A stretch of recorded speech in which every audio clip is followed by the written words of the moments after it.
Yo, what's up? What's going on, guys? Obviously, you can see today was a great day. Here, I made around like a little under $600 trading in Nasdaq this morning. I don't know why I keep saying that, but okay. So coming into the morning, I was very bullish because when I look at that, I always look at my hourly for the next strong liquidity. We stepped that low out and we filled enough of this inbounds in the morning, like 3 a.m., and then we got a bunch of displacement all the way up until market open.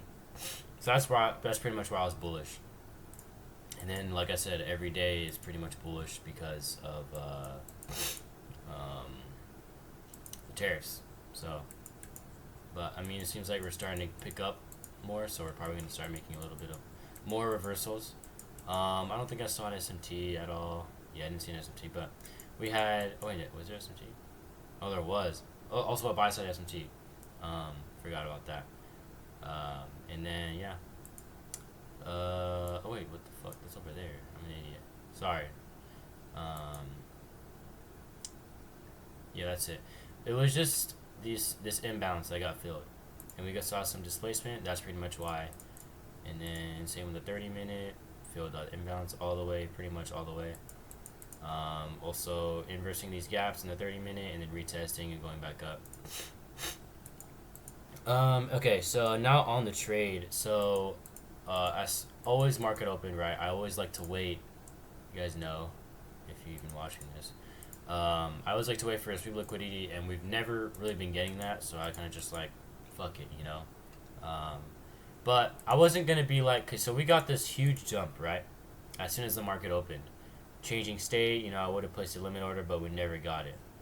I don't even think I would be able to. I would probably place it right here. Yeah, it doesn't even ever get it. But that's exactly where I'd place my shit. And it doesn't, we don't get a retest at all, like, to anything that was inversed. So, yeah, so we pushed up, right? A little, like, market open manipulation, maybe. But market's never really been, like, sweeping anything out. Like, not even this low.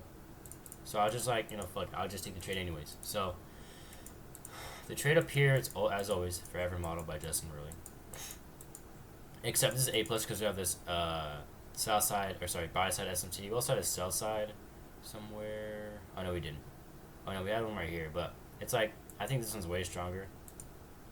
So I entered right there. I entered because of that, and then we got inverse value gap right here. I think, where did I enter though? I don't think I entered right there. I gotta edit this. I don't think I entered right there. Let me just change. Okay, let's see where I entered.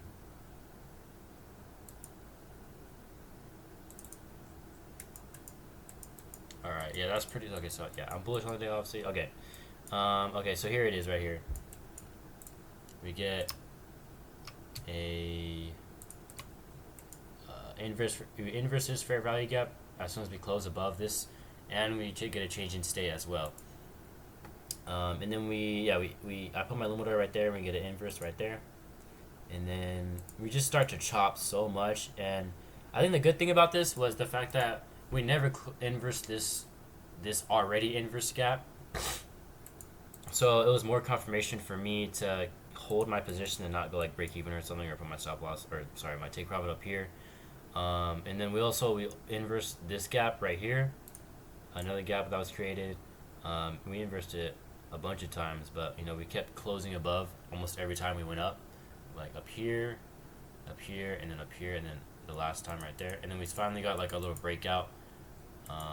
And then my full take profit was actually right here, right there. I was only targeting this because we have these equal highs right here, and also there's an imbalance right there as well. So I was going to target this one, but I liked those better because, you know, they're equal highs. So that's pretty much what happened in this trade. Finally, you know, I got a way better winning day or not way better, but, you know, I got a winning day finally.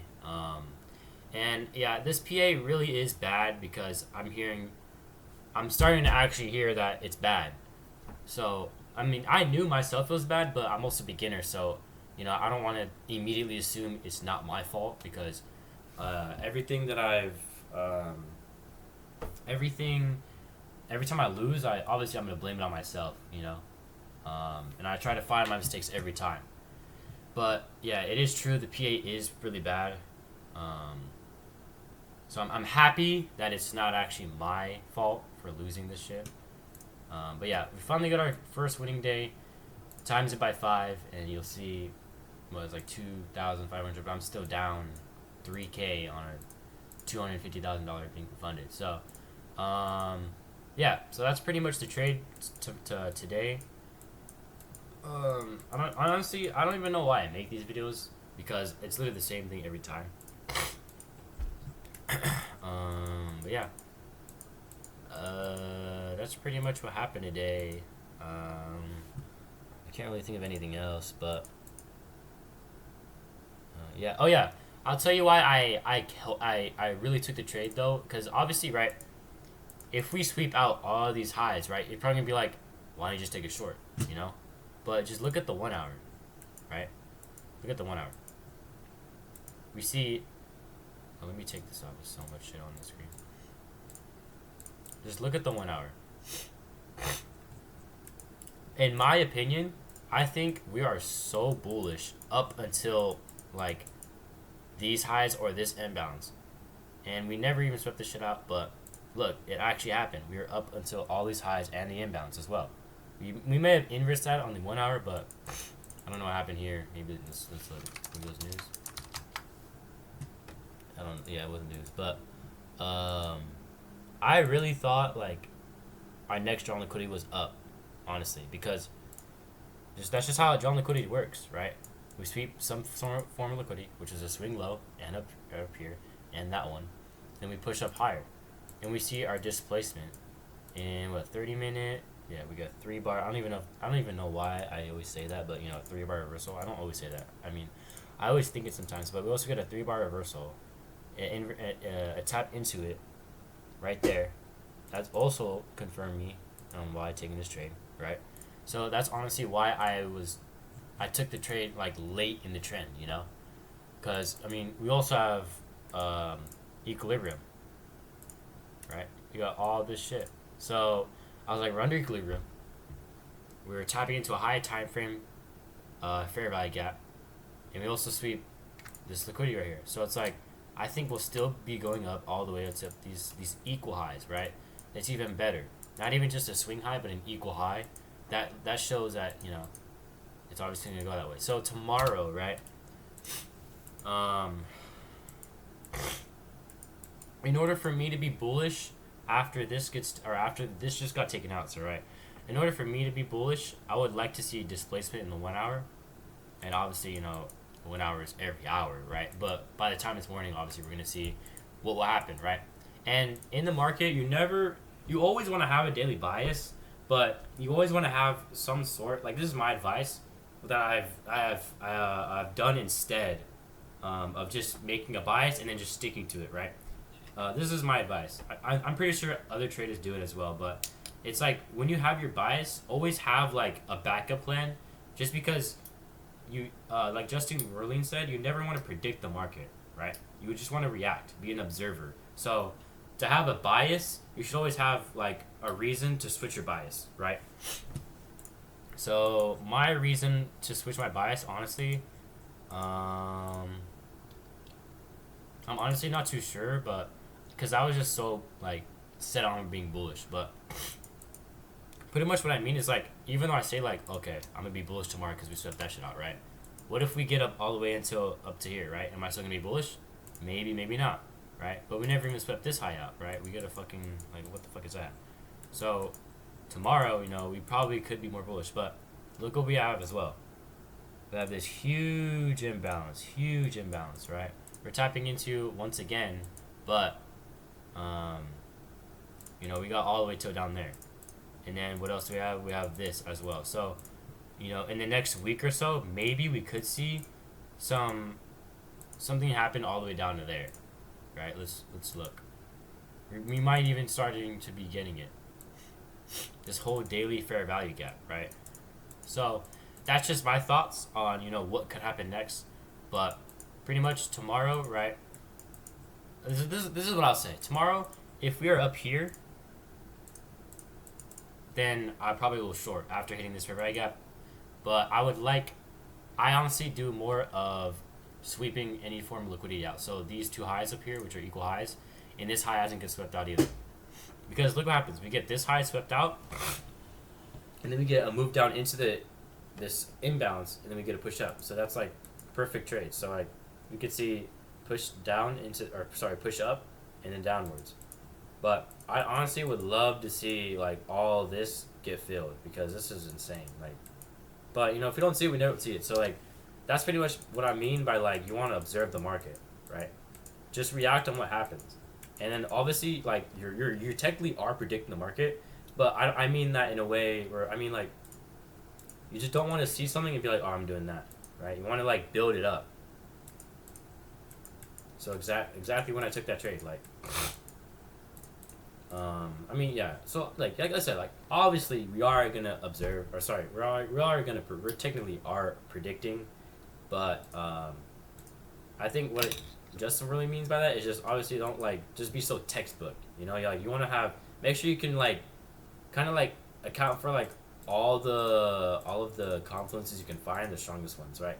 But obviously, this is just the stuff you learn. Like I'm not gonna be placing or drawing out every fair value gap, because that's just not how it works, right? We have this fair value gap that got inverse and they got inverse again. It's like obviously that's probably not a strong fair value gap to use. I don't know if I said it before, but if you are, let me go up here. This is my tip with fair value gaps. If you are bullish, use the fair value gaps under equilibrium. Okay? If you want to take a buy, under equilibrium. Hold on, let me think. Oh no, sorry, this is wrong. Like that. If you're a bullish, use the ones under equilibrium, because what do markets always do? They always go like this. They always go like that, right? So if you're using, and if they don't happen, they don't happen, right? But it happened today. It literally happened today. Under equilibrium. Let's see if we can find one. And like obviously, right? You didn't listen to this fair value gap, but that's just how the market's gonna move. That means we're switching trends. So now we account since we're bearish, we'll account for the fair value gaps over equilibrium, which are right here. We just swept that shit out. We're switching trends, or sorry, we broke structure. Actually, we didn't break structure, but that's just what I'm saying is like even though we inverse that gap, it doesn't mean we're fully just gonna make a move all the way down. So and that's just stuff. I'm just talking about stuff you learn from experience. And that just comes from backtesting, right? So, here's a good example. Say you took a trade right here. Let's see how this plays out. This may or may not be a good example. Okay, I like this better. Actually, let's do it in the 1 minute. Because the 1 minute is like actually where you would take trades. Okay, so look what we have here. Okay, this is perfect. I like this. Alright, we got this, right? You want to, maybe get a little trade up to there, right? Well, I see your fair value gap. Alright, that's gonna be my entry point once we hit top of the fair value gap. Stop loss below those lows right there. And then take profit right at the high. Say you're like a scalp trader or some shit, I don't fucking know. But say that's your fucking entry. You're instantly getting stopped out. Look at this. Look at the trend. Look at how, and then you could extend it even farther. Look at the trend. Right? That's why markets, like I said, they will always do this shit. Go to the rebalance and go back up. That's exactly what happens here. So that's why you use the ones under equilibrium. For example,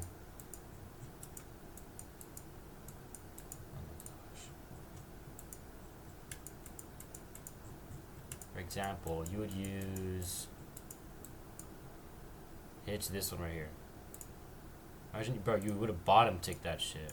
Look at that. Top of the fair value gap. And I mean, this is a little extreme. Let me try and find something else. But this is just an example of why you should always target Fair value gaps under equilibrium. That's something I learned that helped me out so much. You could probably find another one. Let's see. I mean, this PA hasn't really been too great, but we can just try and see anyways.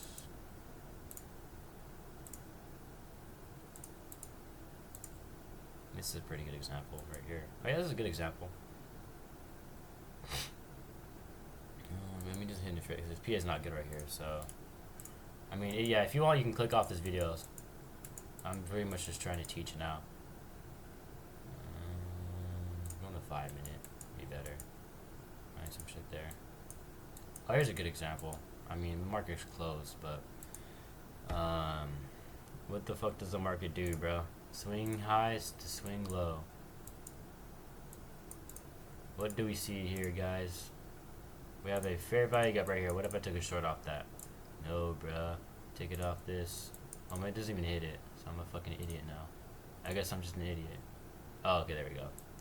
A 15-minute fair value gap. I just got hit.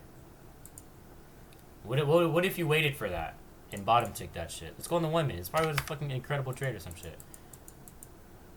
Oh yeah, this lowkey is. Oh my god, this is actually perfect.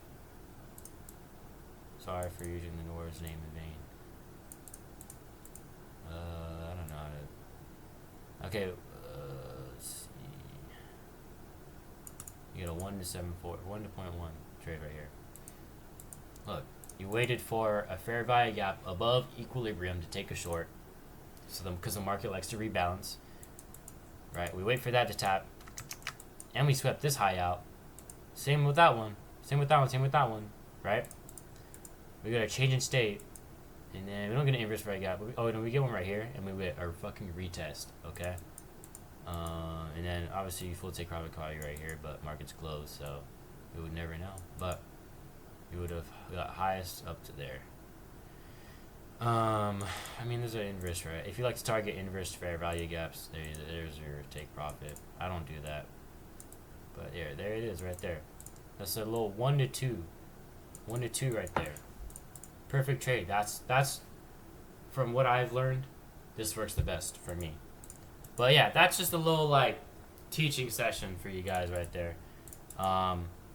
Pretty much use the fair value gaps under equilibrium if you're bullish and above equilibrium if you're bearish. And that's what made me so bullish today. So thank you for watching. If you stayed for this long all the way to the fucking teaching session, then I thank you really much. There's the video before, 2 videos before this one. My friend has a Discord if you guys want to join it. If anyone's watching, I don't know why I keep saying that. If anyone's watching, I don't know why I keep saying. I mean, you'll see. You guys will see it when I fucking get rich, but I might disappear. Because I don't even know if I want to be like hella famous in it. I definitely want to help people, but like I don't want to be like. I just don't really want to be like be clouded, you know, like. It's just not fun. Like, obviously, I'm not gonna be no celebrity, but like, I feel like it's just probably I always see it's just not fun to be famous. But, yeah, whoever's watching this, if you want to join that Discord, go ahead and join it. It's 2 videos ago. It's probably when I lost on Monday, I think. But yeah, thank you for watching. That's how I made 600. See y'all later, man.